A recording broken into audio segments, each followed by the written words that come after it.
नमस्कार, हमारी इस खास पेशकश देवास के भागीरथ में आप सभी का स्वागत है। आपके साथ मैं हूं सिद्धार्थ। इस वक्त मैं खड़ा हूं देवास जिले के टोंक खुर्द गांव में। मेरे आसपास जो आप हरियाली, तालाब और हरे भरे खेत देख रहे हैं, इससे आप अपने नैसर्गिक ज्ञान से यहाँ के किसानों की खुशहाली का खुद ही अंदाजा लगा सकते हैं। ये खुशहाली सिर्फ किसी गाँव की नहीं है, बल्कि इस जिले के 1000 से ज़्यादा गाँव के किसानों की यही कहानी है। लेकिन अगर हम थोड़ा पीछे जाएं, बहुत ज़्यादा नहीं, सिर्फ 7-8 साल पीछे अगर फ्लैशबैक में आपको लेके चलें, तो यहाँ के किसानों की खुशहाली ऐसी नहीं थी, बल्कि बहुत ही बदकिस्मत थे। बूंद बूंद पानी के लिए यहाँ के किसान तरस रहे थे। आखिर क्यों था इनका ये हाल? साल 2005। खेत खलिहान सब सूखे पड़े थे। लोग बूंद बूंद पानी के लिए तरस रहे थे। किसान गांवों से पलायन कर रहे थे।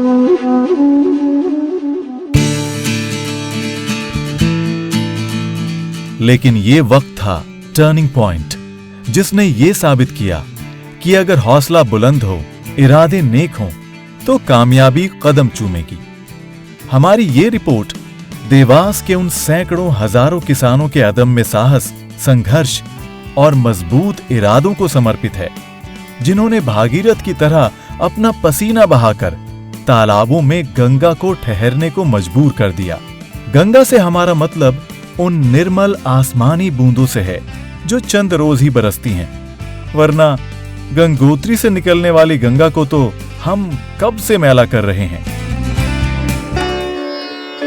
देवास जिला इंदौर से लगभग 40 किलोमीटर और मध्य प्रदेश की राजधानी भोपाल से 158 किलोमीटर दूर है। ऐसा कहा जाता है कि मां चामुंडा और मां तुलजा देवियों के वास का स्थल है देवास। देवास यानी देवों का वास।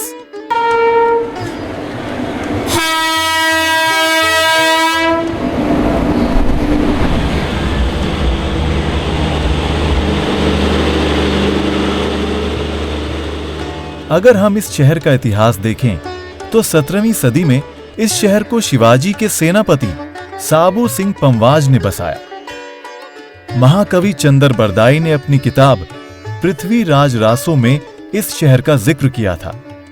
इतिहास में ऐसे प्रमाण हैं कि पहले इस शहर में पानी की अच्छी व्यवस्था के लिए बड़ी संख्या में तालाबों, कुओं और बावड़ियों का निर्माण किया गया, जैसा कि हम जयपुर, उदयपुर और जोधपुर जैसे शहरों में देखते हैं।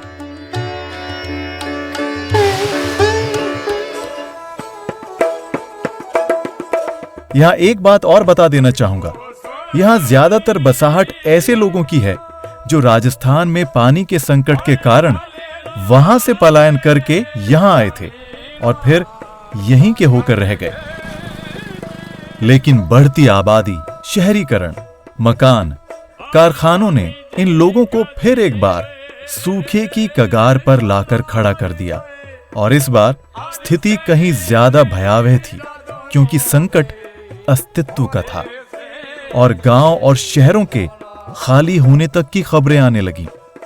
लेकिन यह सूखा प्राकृतिक कारणों से नहीं था, बल्कि इंसान ने खुद ही इसका बीज बोया था। क्योंकि ज्यादातर तालाबों और बावड़ियों को इंसानों ने लालच और आधुनिकता के घर, कारखानों से ढक दिया था। पानी देने के अधिकांश स्रोत ढके जा चुके थे। यह बात कोई बहुत ज्यादा पुरानी नहीं है। देवास स्टेशन गवाह है 25 अप्रैल 1990 की उस तारीख का, जब इंदौर से चलकर 50 टैंकर वाली रेलगाड़ी पानी से भरी हुई पहली बार स्टेशन पर आई और पूरे शहर में इसका पानी बांटा गया। लेकिन इसके बाद बदस्तूर ये सिलसिला जारी रहा। 1-2 दिन नहीं, अगले बहुत समय तक सिलसिला जारी रहा। लेकिन जरा सोचिए देवास जिले के 1000 से ज़्यादा उन गाँवों के बारे में, जिनके बारे में ना सरकार ने सोचा ना प्रशासन ने। आखिर उनकी प्यास कैसे बुझी होगी?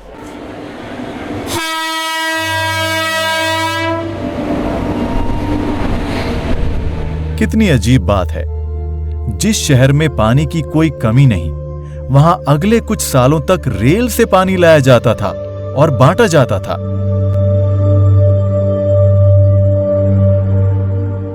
लेकिन जरा सोचिए, गांवों के किसान बर्बादी की कगार पर खड़े होकर एकटक निहार रहे थे सरकार की तरफ, क्योंकि उनके सामने सिर्फ पानी का ही नहीं, बल्कि रोटी का भी संकट था। ये कहने की जरूरत नहीं है कि पानी के बिना फसलें बर्बाद हो रही थी। खेत खलिहान बंजर हो रहे थे, पशु मारे जा रहे थे। और किसानों के भरण पोषण की तो बात ही छोड़िए साहब, कागजों पर उनके लिए इतनी योजनाएं हैं कि पढ़ते पढ़ते हवाई खेत भी लहलहा उठें। दरअसल जल संकट इन गांवों में 60 के दशक से ही दिखने लगा था। सिंचाई के लिए उचित जल प्रबंधन और नहरों की अनुपस्थिति में 60 से 70 के दशक में ही नलकूप संस्कृति और मोटरों से भूजल दोहन को जमकर बढ़ावा मिला। आधुनिक खेती के बेहतर विकल्प और इसके लिए बड़े पैमाने पर कर्ज और अन्य सुविधाओं के कारण नलकूप दिन दोगुनी रात चौगुनी तरक्की करने लगे, जिसके कारण बाढ़ आई, नदी या पानी की नहीं, नलकूपों की।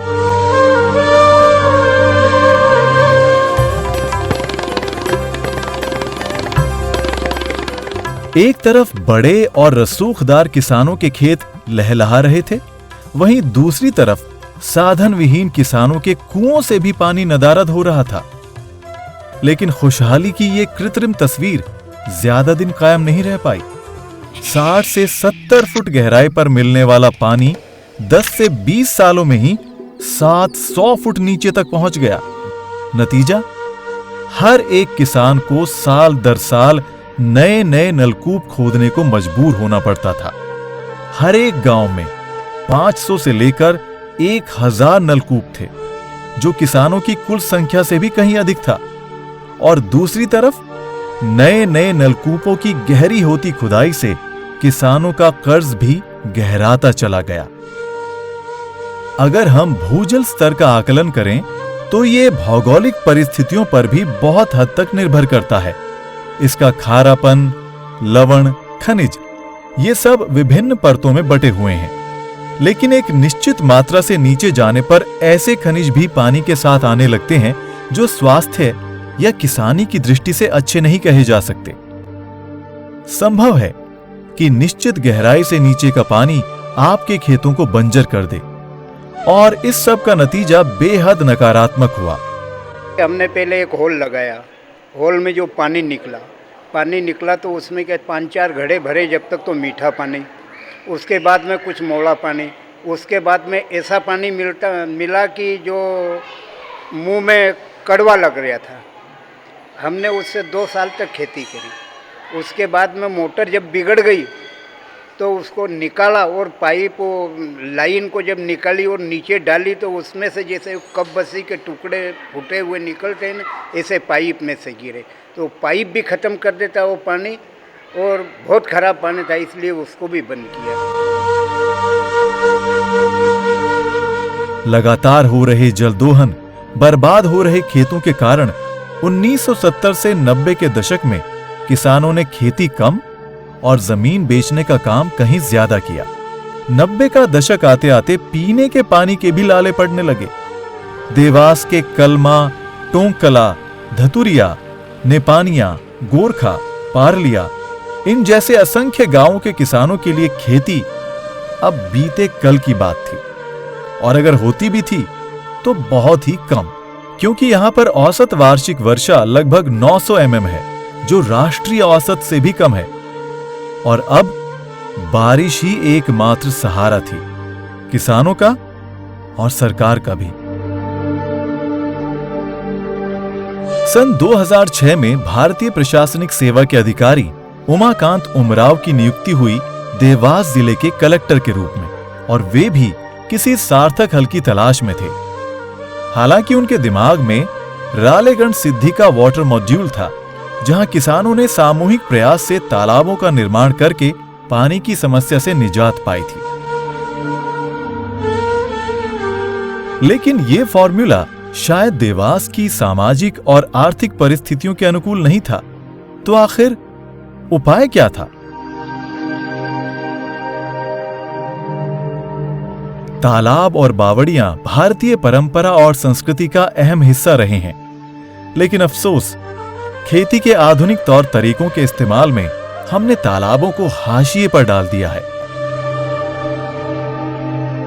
इसमें एक खास बात ये सामने आती है कि घरों को अगर पानी की ज़रूरत है तो आप कुआं खोद लेते हैं, शहर को या गांव को पानी की ज़रूरत किसी ज़माने में हुआ करती थी तो वो अपने लिए एक तालाब या पनघट का निर्माण कर लिया करता था। लेकिन खेत को किस चीज़ की ज़रूरत है? खेत को बहुत सारी बातों की ज़रूरत है। पानी की तो है, साथ ही उर्वरा शक्ति उसकी नष्ट नहीं होना चाहिए।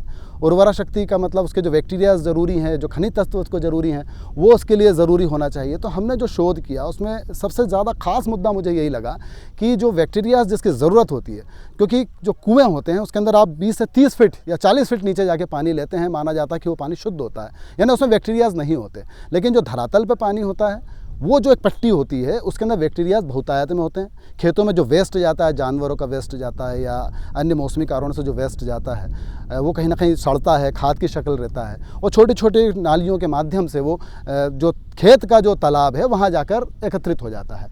तो कहना चाहिए कि वो जो छोटा सा तालाब बना है वो वास्तव में बैक्टीरिया से भरपूर है। खेत को, फसल को जिन तत्वों की ज़रूरत है, जिस बैक्टीरिया की ज़रूरत है, उसकी उर्वरा शक्ति बढ़ाने की जो ज़रूरत है, वो नैसर्गिक रूप से, जैविक रूप से पूरी हो जाती है। तो कहना चाहिए एक पंथ दो काज, आपका खेत भी बन गया, तालाब भी उसमें आ गया, उर्वरा शक्ति बढ़ गई, जल स्तर बढ़ गया, सबसे बड़ी, और बिजली की जो कमी रहती है गाँवों में उससे भी आपने निजात पा ली। उसके चलते जो एक कुठाराघात होता है, बिजली की कमी के चलते बहुत बड़ी समस्या सामने आती है, उससे भी कहीं ना कहीं आप बच गए।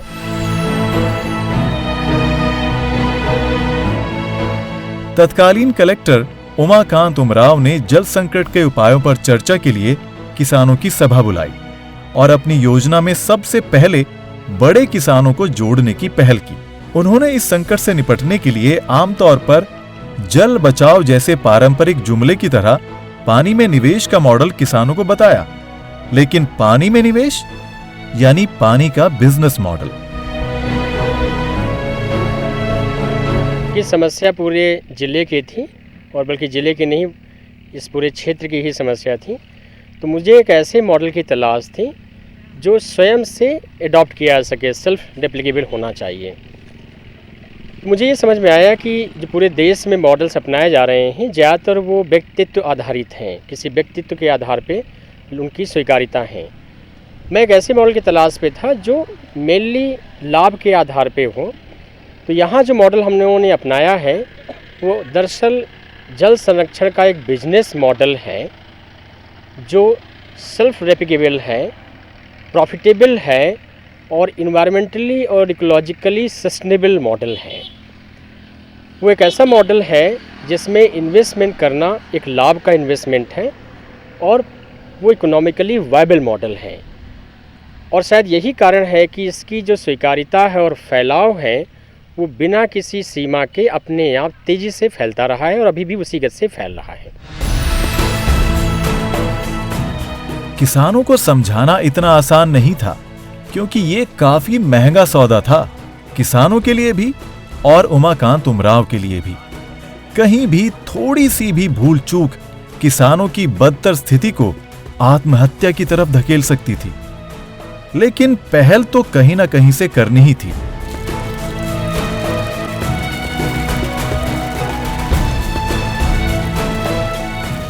जितने भी आदान हैं कृषि के, चाहे वो फर्टिलाइज़र हो, अच्छे बीज हो, कीटनाशक हो, सभी में केवल इतनी ताकत होती है कि प्रोडक्शन को 10 या 20% बढ़ा सकते हैं। इससे ज़्यादा ना तो प्रोडक्टिविटी बढ़ा सकते हैं, ना ही वो क्रॉप मल्टीप्लाई कर सकते हैं। केवल पानी में ही है कि वो एक क्रॉप से नंबर ऑफ क्रॉप बढ़ा देगा, 2 या 3, 4 क्रॉप तक आप जा सकते हैं और प्रोडक्शन और प्रोडक्टिविटी भी दुगुनी 3 गुनी तक भी बढ़ सकती हैं। तो हमें किसानों को केवल ये समझाना था कि जो आप इन्वेस्ट कर रहे हैं पानी में सिंचाई तालाब बनाने के रूप में, उससे आपकी प्रॉफिटेबिलिटी कितनी बढ़ने वाली है और वो किस हद तक बढ़ेगी कि जो पैसा आप तालाब बनाने में लगाएंगे वो आपका कितने वर्षों में पैसा वापस हो जाएगा। ये एक बिज़नेस मॉडल था, जैसे मैंने पहले कहा, ये बिज़नेस मॉडल था और इस बिज़नेस मॉडल को लेकर ही किसानों को हमको समझाना था।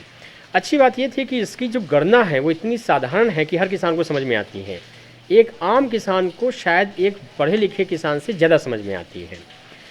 जैसे ही हम लोग गए किसानों के बीच में और हमने उनको ये समझाया कि जो आज की स्थिति में उनके पास में लैंड होल्डिंग है उससे वो कितना उत्पादन ले रहे हैं और कितना पैदा कर रहे हैं और कितना प्रॉफिट कमा रहे हैं। यदि अपने ही खेत के कुछ भाग में यदि वो तालाब बना लेते हैं और उसमें जो पानी इकट्ठा होगा वर्षा जल, उससे जब वो अपने सिंचाई करने में सफल होंगे तो उनका कितना उत्पादन बढ़ जाएगा और कितना प्रॉफिट बढ़ जाएगा, ये गणना किसानों को जैसे ही समझ में आया फिर लोग कन्विंस होते चले गए। ज्यादातर किसानों ने 5 से 10 लाख का इन्वेस्टमेंट और अपने ही खेत के एक हिस्से पर तालाब निर्माण की योजना को एक सिरे से खारिज कर दिया। देवास के कृषि विभाग के सहायता संचालक मोहम्मद अब्बास के सहयोग से बड़े किसानों की एक सूची तैयार की गई जो कि इस तरह के निवेश का जोखिम उठा सके, जिसके परिणाम अभी भविष्य के गर्भ में ही छुपे हुए थे। कारण सीधे से थे। पहला, बड़े किसान संपन्न थे और दूसरा, भूमि के जल का सबसे ज्यादा दोहन उन्हीं ने किया था, इसलिए इसकी भरपाई का नैतिक दायित्व भी उन्हीं का था।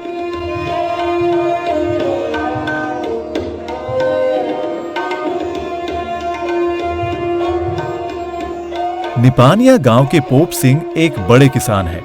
जमीन काफी है, लेकिन उस पर 10% से ज्यादा जमीन पर खेती नहीं कर सकते थे। उन्होंने सशंकित मन से ही सही इस योजना को अपनाने का मन बनाया, लेकिन सबसे बड़ी समस्या अभी भी पैसों की ही थी। लेकिन पोप सिंह की सहमति उमाकांत उमराव की तालाब निर्माण योजना में मील का पत्थर साबित होने वाली थी। इसीलिए बैंकों को भी अपनी पॉलिसी में लचीला रुख अपनाने को कहा गया। आखिरकार 14 से 15% की ब्याज दर पर किसानों ने पैसा लेकर काम शुरू कर दिया। परिणाम बेहद चौंकाने वाले रहे।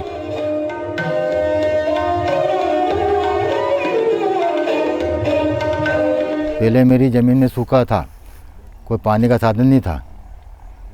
उसके बाद में फिर कलेक्टर साहब आए यहाँ एक बार, उनसे मैंने किया साहब हमें तालाब खुदवाना है, तो उनने कहा खुदवा लो। मैंने कहा साहब वो क्या है कि बैंक वाले हमको लोन नहीं देते हैं, उन्हें कहा हम दिलाएंगे आपको लोन। मैंने कहा साहब सुनते नहीं, वो तो भगा देते हैं। बोले कि नहीं कैसे भगाएंगे, हम आपको लोन दिलाएंगे। फिर उनके ज़रिए हमने बैंक में कार्रवाई करी, हमको 10 लाख का फिर लोन मिला और 4 लाख रुपए हमने हमारे निजी लगाए चौथान।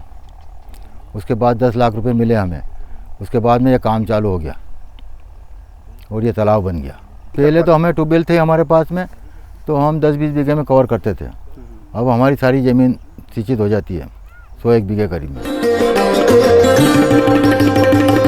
तालाब में पानी बामुश्किल पहली या दूसरी बारिश में ही भर गया और उनकी खेती लहलहा उठी।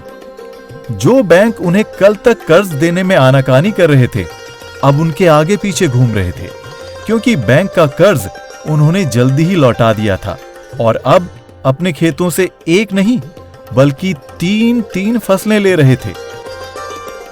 पोप सिंह सचमुच कलेक्टर की तालाब निर्माण योजना में मील का पत्थर बन चुके थे और उसके बाद तालाब निर्माण की बाढ़ आने वाली थी। आज पोप सिंह इस तालाब की बदौलत काफी संपन्नता अर्जित कर चुके हैं और उन्हें अपनी इस उपलब्धि पर बहुत गर्व भी है।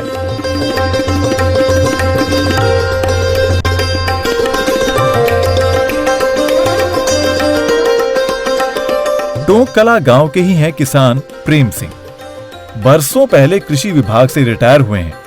उन्होंने भी गांव-गांव जाकर ट्रेनर के रूप में तालाबों के बिजनेस मॉडल को अन्य किसानों तक पहुंचाया। जैसे किसानों ने तालाब बनाए अपने निजी खेत के अंदर अपने सोर्स से, सरकार जाएगी, सरकार ने बाद में फिर खेत तालाब योजना आई। खेत तालाब योजना के बाद फिर छोटे तालाब बने थे, ये छोटे तालाब मतलब अपने ये खेत तालाब योजना के। इसके बाद देखा, जब इसकी सफलता देखी तो सरकार ने इसका रूप बढ़ा दिया। रूप बढ़ाने के बाद इसके अंदर ये बड़े तालाब बनने लगे, 1 बीघे के, 2 बीघे के, 6 बीघे के।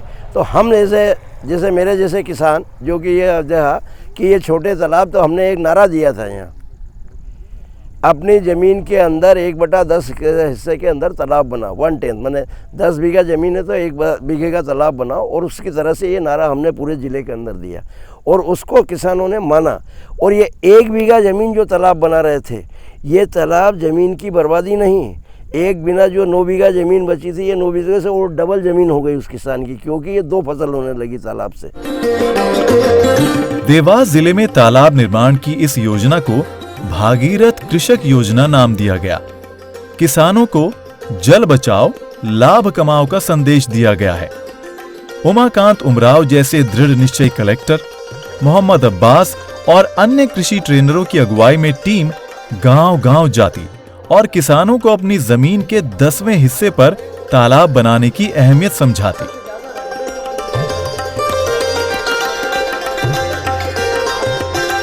उन्हें बताया गया कि 10वें हिस्से में तालाब बनाने का मतलब जमीन का कम होना नहीं, बल्कि 10 बीघा असिंचित जमीन से 9 बीघा सिंचित जमीन बेहतर है। इस वक्त मैं देवास जिले के धतूरिया गांव में, ऐसा गांव है जिसे 2008 में जल संवर्धन के लिए राष्ट्रपति पुरस्कार से भी नवाजा गया है।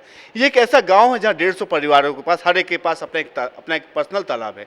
यहाँ पे 155 से ज़्यादा तालाब है, लेकिन जल को बचाने की मुहिम इनकी यहीं पे खत्म नहीं हुई। यहाँ पे अभी भी एक जागरूकता अभियान, जागरूकता कैंप चलाया जा रहा है मोहम्मद अब्बास जी के द्वारा। अब्बास जी, जब पहली बार आप यहाँ पे आए, आपने लोगों को समझाया जल संवर्धन के बारे में, तालाबों को लगाने के बारे में, तो कैसा रिस्पॉन्स मिला आपको लोगों से?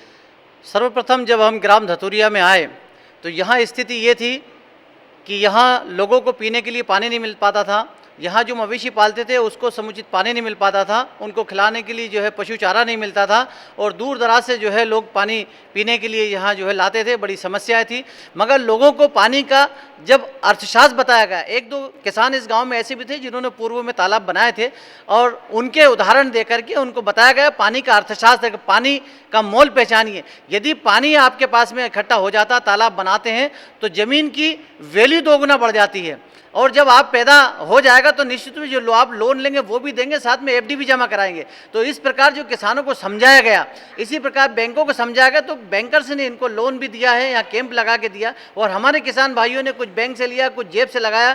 किसानों के बीच में हमने एक संगोष्ठी आयोजित की गई, उनकी सुविधाओं को ध्यान में रखते हुए यहाँ लोगों को जब प्रेरित किया, तो इस प्रकार से इस गांव के किसानों ने इसमें जब काम कंधे से कंधा मिला करके जो काम किया, तो ऐसा लग रहा था कि जब तालाबों का निर्माण चल रहा था जैसे किसी प्रकार की एग्जीबिशन लगी हो। आज की तारीख में हर परिवार में जो है वो तालाब बने हुए हैं। अब किसान भाई कि इस तालाब बनाने से इस गांव का जल स्तर जो है वो काफ़ी बढ़ गया है, यहाँ पर्यावरण में सुधार हो गया है, और रबी में जो है, जबकि सबसे कम जिले में बरसात इस विकासखंड में होने के बावजूद भी 100% इस गांव में जो है रबी की फसल पूरी ली जाती थी।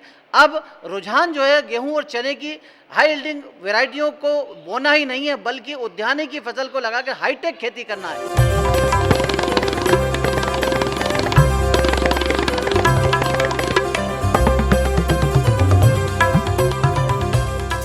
धीरे धीरे पानी का अर्थशास्त्र किसानों की समझ में आ रहा था, क्योंकि वो इस योजना को अपनाने वाले किसानों की सफलता की कहानियों को भी देख सुन रहे थे। कुछ ही महीनों में वर्ष 2006 से 2007 में सैकड़ों तालाब बना लिए गए। इन तालाबों को रेबा सागर नाम दिया गया। जब पानी के अभाव में देवास जिले के आसपास के किसान त्राही त्राही कर रहे थे, खेती किसानी सब चौपट हो रही थी, ऐसे में प्रशासन की अगुवाई और किसानों की एकजुटता के सामने एक नया अभियान सामने आया। भागीरथ कृषक अभियान इसको नाम दिया गया, जिसके अंदर किसानों ने रेवा सागर के नाम से अपने तालाब बनाए। हर एक किसान ने अपने अपना तालाब बनाने की ठानी। जिनके पास पैसा था उन्होंने तो इसमें पैसा लगाया ही, जिनके पास नहीं था उन्होंने भी लोन पर पैसा लिया और बड़े बड़े तालाबों का निर्माण करवाया। इसी अभियान का नतीजा है कि आज यहाँ पे 1 2 नहीं 2 4 100 नहीं, बल्कि पूरे 8-9 हज़ार से ज़्यादा तालाब है, जिसने पूरे देवास जिले का कायाकल्प भी कर दिया है।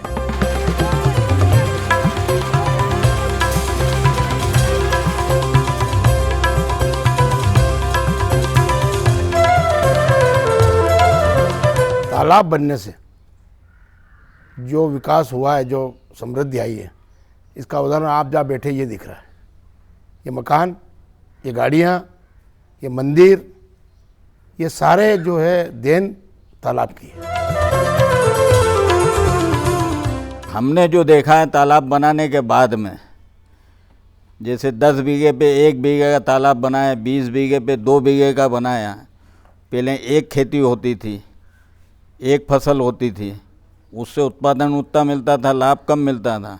अब खरीफ की फसल होने के बाद में एक पलेवा करके रबी की फसल मिलती है, तो मतलब 3 गुना लाभ मिलने लग गया उससे हमें। मतलब मेरा ये क्षेत्र ऐसा था कि पूरा बारिश की फसल ले पाता था, बाकी ऐसे ही पड़ी रहती थी। और अब ऐसा हो गया कि सारी खेती वो पूरी सिंचाई होती है और उससे मकान है, गाड़ी घोड़े हैं, बच्चे सब आजकल कोई इंदौर में, कोई उज्जैन में, इंदौर में मतलब देवास में पढ़ रहे हैं, शिक्षा का स्तर भी बढ़ रहा है उससे। रेवा देवास के पास ही बहने वाली नदी नर्मदा का ही एक और नाम है और इन किसानों को कहा गया भागीरथ कृषक। गौरतलब है कि तालाबों को खोदने के लिए तत्कालीन कलेक्टर उमाकांत उमराव ने भी बहुत से खेतों में फावड़ा चलाया, जिससे किसानों को प्रेरित किया जा सके।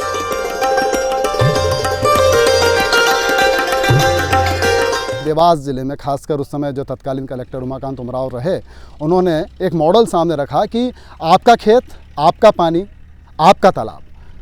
ये एक सेल्फ मोटिवेटेड मामला तो था ही, लेकिन बहुत ज़रूरी ये था कि लोगों को इसके लिए मोटिवेट किया जाए, लोगों को इसके लिए प्रेरित किया जाए। और जैसे बूंद बूंद करके घड़ा भरता है, ऐसे ये बूंद बूंद करके बहुत तेज़ी के साथ कहीं ना कहीं एक कारवां तैयार किया जाए।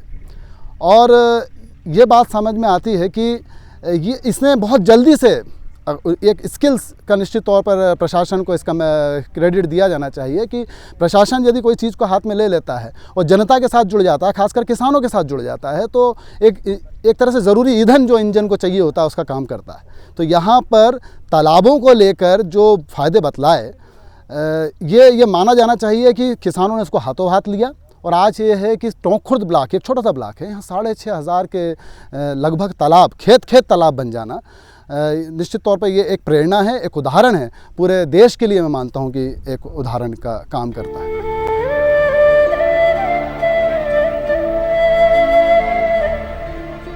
कलमा गांव के हुकुम सिंह राजपूत बहुत पुराने समय से खेती कर रहे हैं। उन्होंने खेतों को हरा भरा, फिर बंजर और फिर हरा भरा होते हुए बहुत करीब से देखा है। एक समय ऐसा भी आया जब उन्होंने खेती छोड़ने का मन बना लिया था। मालव देश गहन गंभीर डगडग रोटी पग पग नीर, लेकिन नीर निकालने का साधन कहाँ था? निकाले कैसे? जमीन पे पानी भरा है, पानी तो सदा नीचे ही जाता है, तो उसको ऊपर उठाने के लिए कोई साधन नहीं था। जो साधन था बहुत महंगा था और उसके अंदर चड़स जो बैल से चलाते थे, रेहड़ चलाते थे, वो बहुत कम पानी निकलता था उससे। आज कलमा गांव में ज्यादातर पक्के मकान, ट्रैक्टर, गाड़ियां, वो सब है जिसकी एक समृद्ध समाज कल्पना करता है। भागीरथ कृषक योजना ने साबित कर दिया कि अगर सोच और दिशा सही हो तो दशा यानी भाग्य बदलने से कोई नहीं रोक सकता।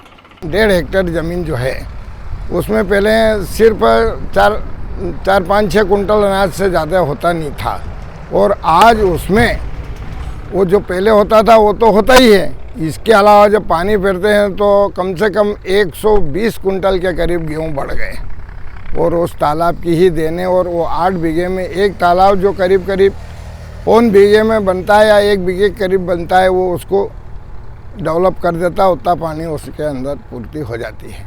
तो अपने को 1 बीघा ज़मीन मान लीजिए, इसके बाद में भी उसमें दूसरी फसल बाद में भी थोड़ी अंदर भी हो सकती है, उसकी पाल के ऊपर अरहर भी हो सकती है। यानी तालाब की ज़मीन बेकार बिल्कुल नहीं जाती है।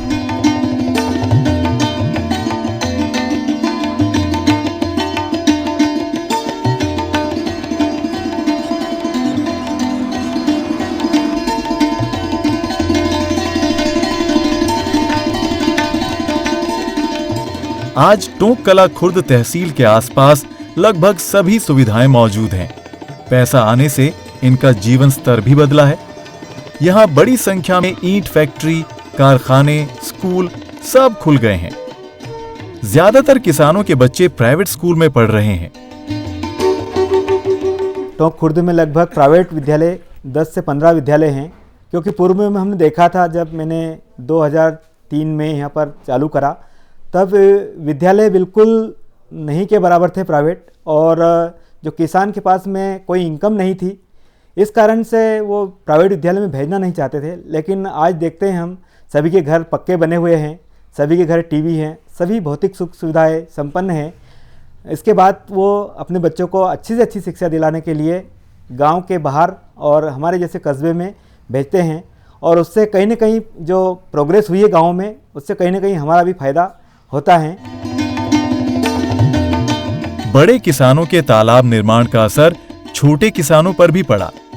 जो साधन संपन्न थे उन्होंने तालाब का निर्माण किया तो इससे छोटे किसानों की समस्या खुद ब खुद खत्म हो गई।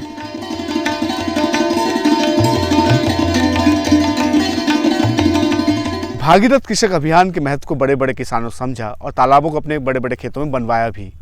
और जो किसान कल तक पाई पाई को मोहताज था, आज लाखों में नहीं बल्कि करोड़ों रुपए में खेल रहा था। लेकिन जरा सोचिए उन छोटे छोटे किसानों के बारे में जो पैसा इन्वेस्ट करने की